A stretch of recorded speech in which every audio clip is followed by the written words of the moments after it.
బుచ్చిరెడ్డిపాలెం మండలంలో విజిఆర్ కళ్యాణ మండపంలో కోవూరు నియోజకవర్గం ఎమ్మెల్యే నల్లపురెడ్డి ప్రసన్న కుమార్ రెడ్డి ఆధ్వర్యంలో టీడీపీ నుంచి వైసీపీకి 50 కుటుంబాలు వైఎస్ఆర్సీపీ తీర్థం పుచ్చుకున్నాయి. వైఎస్ఆర్సీపీ కార్యకర్తలు నాయకులతో ఆత్మీయ సమావేశం నిర్వహించారు. ఈ కార్యక్రమంలో ఆయన మాట్లాడుతూ ప్రతి మండల నాయకులు, ప్రతి పంచాయతీ నాయకులు, కార్యకర్తలు ప్రతి ఒక్కరూ వైఎస్ జగన్మోహన్ రెడ్డిని మరలా ముఖ్యమంత్రిని చేసుకోవాలన్నారు.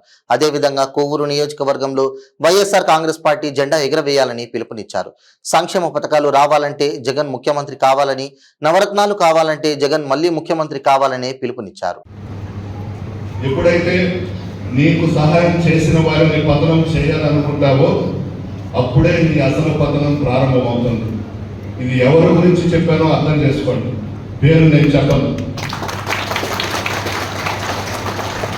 నా వల్ల సహాయం ఉంది ఎక్కడికో పైకి వెళ్ళిపోయి నా మీద విమర్శలు చేసినా నేను పట్టించుకోను. దయచేసి మీరు కూడా పత్రికా విలేకరుల సమావేశాలు పెట్టి వాళ్ళ గురించి విమర్శలు చేయొద్దు. వదిలేస్తాను. పైన భగవంతుడు చూస్తున్నాడు. భగవంతుడే శిక్ష వేస్తాడు, అనుభవిస్తాను. ఈ మండలంలో ఎవరు బాగుపడ్డారో, ఎవరు సంపాదించుకున్నారో, ఎవరు ఏ స్థాయికి పోయినారో కూడా మీ మనసులో ఉంది. నేను చెప్పలేదు. కానీ నా పాలు కోరకుండా నేను నష్టపోవాలని 15 రోజుల నుంచి ప్రయత్నాలు చేస్తూ ఉన్నారు నన్ను ఓడించాలని. నేను ఆ భగవంతుడికే వదిలేస్తున్నా. మిమ్మల్ని నమ్ముకున్నా, ప్రజల్ని నమ్ముకున్నా, ముఖ్యంగా మా వాలంటీర్స్, మా సచివాలయ సిబ్బంది, మహిళలు మీరందరూ ఉండగా ఇప్పుడు బచ్చాను నన్నేం చేయగలుగుతారు? ఎవరు కూడా ఏం చేయగలరు?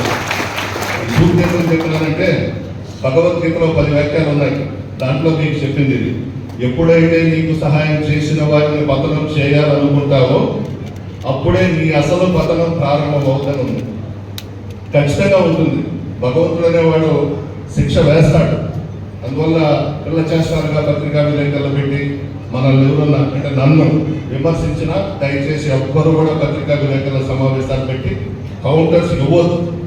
వదిలేద్దాం. గాలికి మనం పనిచేసాం, ప్రజల్లోకి వెళ్తాం. ప్రజల ఆశీర్వాదం మనకుంది, మీ ఆశీర్వాదం నాకుంది. నాయకులు, కార్యకర్తలు, ముఖ్యంగా పత్రికా విలేకరులు కూడా ఒక 5-6 తప్పిస్తే మిగతా వాళ్ళందరూ కూడా మన అనుభవం. ఇప్పటికే ఈ 5-6 పంపించేస్తుంటారు యూట్యూబ్లో కానీ, లేకపోతే వాళ్ళ సెల్ ఫోన్స్లో కానీ. ఆదిత్యంలో ఉన్నారు బుచ్చిరెడ్డిపాలెంలో విలేకరులు కూడా ఒక 5-6 పంపించినా మనం భయపడాల్సిన అవసరం లేదు. మీరందరూ కూడా నాకు సహకరించండి. మీ ఆశీర్వాదం నాకు కావాలి. అదేవిధంగా ఎంపీగా సీఎం గారు ఎవరిని నిర్ణయిస్తారో ఆయన్ని కూడా ఆశీర్వదించాలని కోరుతూ సెలవు తీసుకుంటున్నాం. 9 సంవత్సరాలు ముఖ్యమంత్రిగా ఒక ఆయన వెలగబెట్టాడు. కొత్త రాష్ట్రంలో 5 సంవత్సరాలు వెలగబెట్టడం జరిగింది. ఏ రోజు కూడా రైతుల మీద దృష్టి పెట్టింది లేదు. రైతుల మీద దృష్టి పెట్టి ఇబ్బందులు పడుతున్నటువంటి రైతును ఆదుకున్నటువంటి వ్యక్తి జగన్మోహన్ రెడ్డి గారు. మనం ప్రజల్లోకి వెళ్ళగలం. ఎందుకంటే సంక్షేమ పథకాలు చేశాం, అభివృద్ధి కార్యక్రమాలు చేశాం. రైతులకు పెద్ద ఎత్తున ఎప్పటి నుంచో ఎదురు చూస్తున్నటువంటి ఈనాం భూములు కానీ, చుక్కల భూములు కానీ ఇవన్నీ కూడా పరిష్కారం చేశాం. మనం ధైర్యంగా ప్రజల్లోకి వెళ్ళి ఓటు అడిగే హక్కు మనకుంది. మనం పని చేశాం. 9 సంవత్సరాలు తెలుగుదేశం ప్రభుత్వంలో ఏం జరిగిందో, 5 సంవత్సరాలు తెలుగుదేశం ప్రభుత్వంలో ఏం జరిగిందో ప్రజలందరికీ కూడా తెలుసు. మనం చేశాం కాబట్టి ప్రతి కుటుంబాన్ని మనం కదిలించవచ్చు. మనం చేసినటువంటి సంక్షేమ కార్యక్రమాలు, జగన్మోహన్ రెడ్డి గారు చేపట్టినటువంటి ఈ సంక్షేమ పథకాలు భారతదేశంలో ఏ ముఖ్యమంత్రి కూడా చేయలేదు. అది మన జగన్మోహన్ రెడ్డి గారికే దక్కింది. ఈరోజు ఏ సంక్షేమ కార్యక్రమాలు దాదాపు 33 పథకాలు పెట్టాము. 2,75,000 కోట్లు ఇచ్చాము. ప్రజలు కూడా మనల్ని అడగలేదు, మనమే ఇచ్చాము, మనమే పేర్లు పెట్టాము. పార్టీలకు అతీతంగా ఇచ్చాము. అడిగే హక్కు మనకుంది.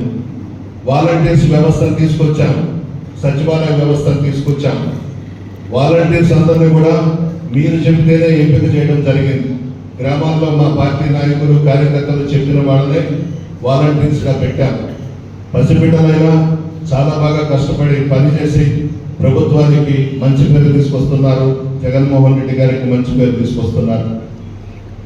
ఎలక్షన్స్ వస్తున్నాయి కాబట్టి 5 మండలాల్లో పార్టీ నాయకులతో, కార్యకర్తలతో ఈ ఆత్మీయ సమావేశం ఏర్పాటు చేసుకున్నాం. ఓవర్ కాన్ఫిడెన్స్ అనేది వదిలేయండి. ఏముందులే సంక్షేమ పథకాలు ఇచ్చాడు, అభివృద్ధి కార్యక్రమాలు ఇచ్చాడు, ప్రసన్న గెలిచిపోతాడు, ఎంపీ క్యాండిడేట్ గెలిచిపోతాడని దయచేసి ఇళ్లలో కూర్చోవద్దు. మన కష్టం మంది, మనం పని చేయాల్సిందే.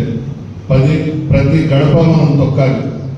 మనం అభివృద్ధి కార్యక్రమాలు సంక్షేమ పథకాలు చేశాం, మనకు ఆ ధైర్యం ఉంది. నాయకులు కార్యకర్తలు ఓటర్లను పోలింగ్ బూత్కు తీసుకువెళ్ళి ఓటు వేయించే దాంట్లో ప్రముఖ పాత్ర వహించాలి. ఇది చాలా ఇంపార్టెంట్, అందరూ కూడా గమనించండి. 4 సంవత్సరాల 9 నెలలు మన ప్రభుత్వం అధికారంలోకి వచ్చి 2-3 నెలల్లో ఎన్నికలకు పోతా ఉన్నాం. బహుశా మార్చి ఫస్ట్ వీక్లో నోటిఫికేషన్ రావచ్చు, ఏప్రిల్లో పోలింగ్ ఉండొచ్చు. 19లో బుచ్చిరెడ్డిపాళెం మండలం 11,700 మెజార్టీ మనకి ఇచ్చారు. వాళ్ళు పెట్టినటువంటి బాధ్యతలు వమ్ము చేయకుండా ప్రజలందరూ మనల్ని ఆశీర్వదించారు. నాయకులు కార్యకర్తలు కూడా బాగా కష్టపడి పనిచేశారు. రాష్ట్రంలో జగన్మోహన్ రెడ్డి గారు అధికారంలోకి రాగానే 10 మున్సిపాలిటీలు ఇస్తే అందులో నెల్లూరు జిల్లా నుంచి మొట్టమొదటిగా బుచ్చిరెడ్డిపాళెంని నగర పంచాయతీ చేయడం జరిగింది. అదేవిధంగా మనం నగర పంచాయతీ అయిన తర్వాత సెంట్రల్ లైటింగ్ శాంక్షన్ చేయించుకున్నాం. ఇంచుమించు ఒక 60% వరకు టౌన్లో అన్ని వార్డులలో కూడా పనులు చేయడం జరిగింది.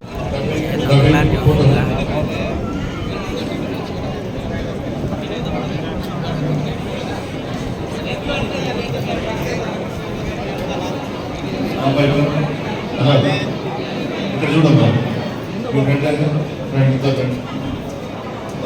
సతీష్ అన్న, నువ్వు వినోద్ మనోడు లేడీస్ భోజనానికి తీసుకెళ్ళండి. వెంకయ్య వెళ్ళండి. ఎక్కడ సతీష్ అన్న, వినోద్ ఎక్కడ? ముఖ్యమంత్రి గారు ముఖ్యమంత్రిగా ప్రమాణ స్వీకారం చేసిన తర్వాత సంక్షేమ పథకాలకు కూడా శ్రీకారం చుట్టిన విషయం మీ అందరికీ తెలుసు. దాదాపు 2,75,000 కోట్లు పార్టీలు చూడకుండా ఈ 4 సంవత్సరాల 9 నెలల్లో ప్రజలకు ఇచ్చిన విషయం కూడా మీ అందరికీ తెలుసు. అందులో భాగంగా డీబీటీ ప్రత్యక్ష నగదు బదిలీ బుచ్చిరెడ్డిపాళెం నగర పంచాయతీలో 155 కోట్ల 12 లక్షలు ఇచ్చాం.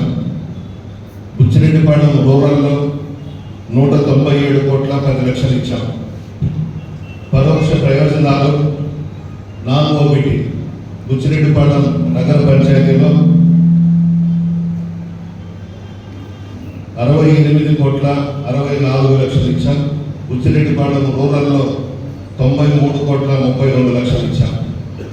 మొత్తం మీద అందించిన లబ్ధి బుచ్చిరెడ్డిపాళెం నగర పంచాయతీలో 223 కోట్ల 76 లక్షలు ఇచ్చాం.